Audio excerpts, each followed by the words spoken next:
কীৰ্তন জয়গীত সংঘ মহিলা মঞ্চ অন্যতম সুশৃংখলিত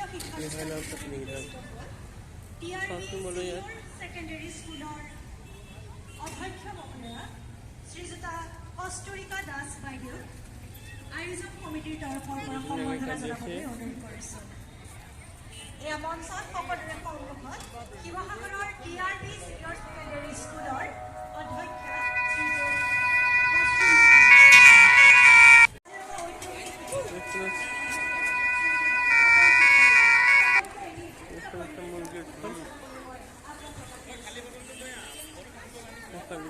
বৰ্তমান আইমাতীসকল গৈ আছে আহি আছে আপোনালোকে দেখা পাইছে চাই থাকক ভাই মংগলৰ প্ৰতি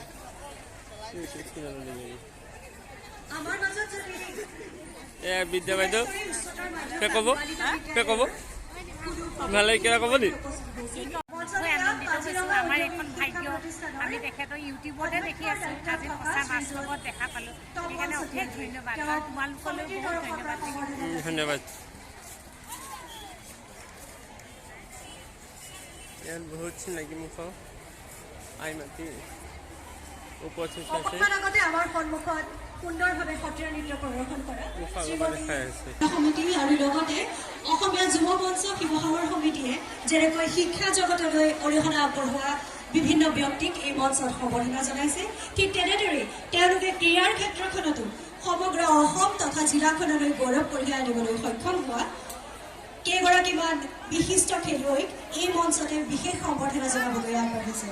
মই সেই সম্বৰ্ধনা গ্ৰহণ কৰিবৰ বাবে আমন্ত্ৰণ জনাব খুজিছোঁ শ্ৰীযুতা এঞ্জেল প্ৰিয়া শইকীয়া আৰু শ্ৰীযুত পংকজ চেতিয়া। মঞ্চলৈ আমন্ত্ৰণ জনাইছোঁ শ্ৰীযুতা এঞ্জেল প্ৰিয়া শইকীয়া আৰু শ্ৰীযুত পংকজ চেতিয়া। এই মঞ্চত এঞ্জেল প্ৰিয়া শইকীয়া তেওঁ অসমলৈ গৌৰৱ কঢ়িয়াই আনিবলৈ সক্ষম হৈছে। দেখাত কণমানি কিন্তু আমালৈ গৌৰৱ কঢ়িয়াই আনিবলৈ সক্ষম হোৱা এঞ্জেল প্ৰিয়া শইকীয়াই ইতিমধ্যে সোণৰ পদক আজৰি আনিবলৈ সক্ষম হৈছে আৰু লগতে India book of records and Assam book of ৰেকৰ্ডছত তেওঁ ইতিমধ্যে নিজৰ নাম লিপিবদ্ধ কৰিবলৈ সক্ষম হৈছে।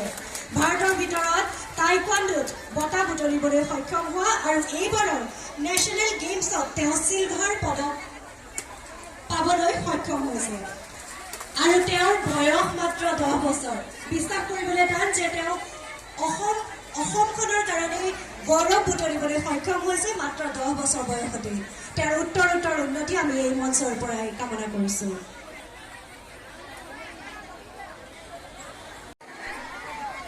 তেওঁ দ্বিতীয় পুৰস্কাৰৰ বাবে অনিতা দাস কাকতিৰ সোঁৱৰণত বঁটা আগবঢ়াইছে।